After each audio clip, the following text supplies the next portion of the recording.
Shalom और प्रभु यीशु मसीह में प्रियजनों, आज की यह शिक्षा किसी व्यक्ति, सेवक या कलीसिया के विरोध में नहीं है। यह संदेश दोष लगाने के लिए नहीं, बल्कि जागृत करने के लिए है। हम ऐसे समय में जी रहे हैं जहां सच्ची सेवकाई और दिखावटी सेवकाई के बीच अंतर करना कठिन होता जा रहा है, जहां मंच बड़ा होता जा रहा है लेकिन क्रूस छोटा होता जा रहा है, जहां सेवकों का सम्मान कभी कभी अनजाने में आराधना बन जाता है। परमेश्वर का वचन हमें चेतावनी देता है, धोखा मत खाना। यह शिक्षा प्रेम से दी जा रही है ताकि हम धोखे से बचें और हमारा ध्यान केवल यीशु मसीह पर बना रहे, क्योंकि वही एकमात्र योग्य है। धोखा मत खाना सच्चे सेवकों और झूठे सम्मान की पहचान। आज हम एक दूसरे पर उंगली उठाने, किसी पर हमला करने या किसी को गिराने के लिए नहीं इकट्ठा हुए हैं, बल्कि मसीह की देह को जागृत करने के लिए। हमारी पीढ़ी में जहां सेवकों को राजा की तरह महिमा दी जाती है और व्यक्तित्व को यहोवा के नाम से ऊंचा उठा दिया जाता है, वहां पवित्र आत्मा हमें वापस बुला रहा है, समझबूझ, नम्रता और प्रभु के भय की ओर। शत्रु हमेशा गरजते हुए सिंह की तरह नहीं आता। कभी कभी वह सूट पहनकर मंच पर खड़ा होकर भी आता है, परंतु परमेश्वर का वचन हमें आज्ञा देता है, धोखा मत खाना। यह संदेश प्रेम में है, सुरक्षा के लिए है और मसीह की दुल्हन की पवित्रता के लिए है। 1. धोखे का समय। मत्ती 24:11। यीशु ने चेतावनी दी, बहुत से झूठे भविष्यद्वक्ता उठ खड़े होंगे और बहुतों को भरमाएंगे। उन्होंने यह नहीं कहा कि वे हत्यारे या जादूगर होंगे। उन्होंने कहा कि वे भविष्यद्वक्ता, पास्टर, चरवाहे और परमेश्वर के जन कहलाएंगे।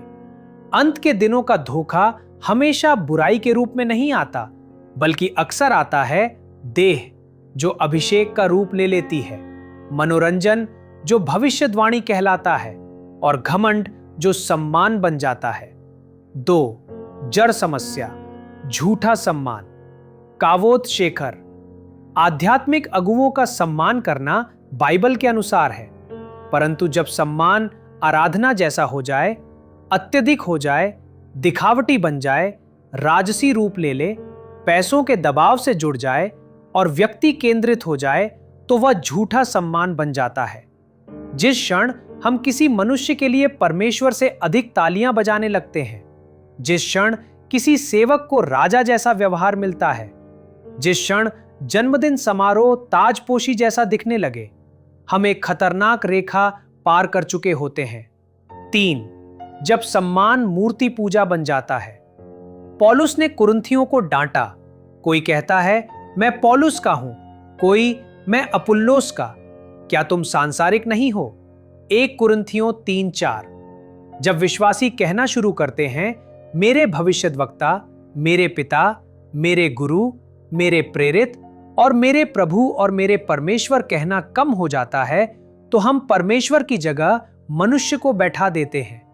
इसे इब्रानी में कहते हैं पराया उपासना, विदेशी आराधना। 4. सेवकाई में नियंत्रण और छल के चिन्ह।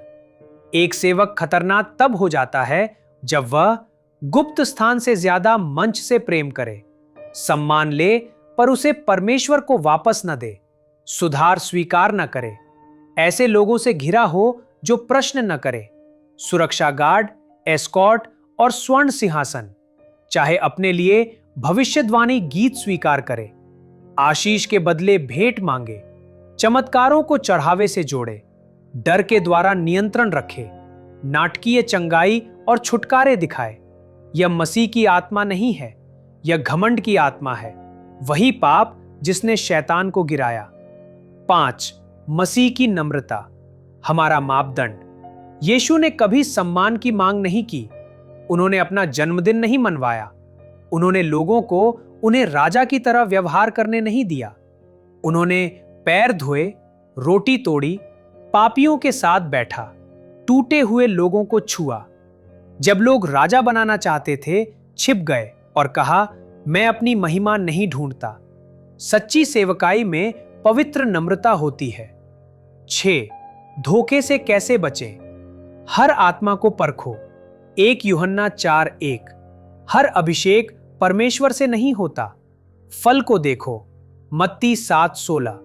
सच्चा फल इवं तो नम्रता, प्रेम, पवित्रता, धार्मिकता। झूठा फल इवं तो शोर, उत्तेजना, दिखावा, घमंड। वचन का अनुसरण करो, व्यक्तित्व का नहीं। जो शास्त्र में नहीं वह आत्मा में नहीं होना चाहिए। अपनी दृष्टि केवल यीशु पर रखो। सेवक पात्र हैं, स्वामी नहीं। अगुवों का सम्मान करो पर आराधना नहीं। योग्य केवल मेमना है। 7. समझबूझ की ओर लौटने का आह्वान। प्रियजनों, निष्क्रिय मसीहियत का समय समाप्त हो गई। आइए हम अपना सिर झुकाएं और आरामी आशीर्वाद ग्रहण करें। प्रभु हमें आशीष दे और हमारी रक्षा करे। प्रभु अपना मुख हम पर चमकाए और हमें शांति दे। यीशु मसीह के नाम में आमीन।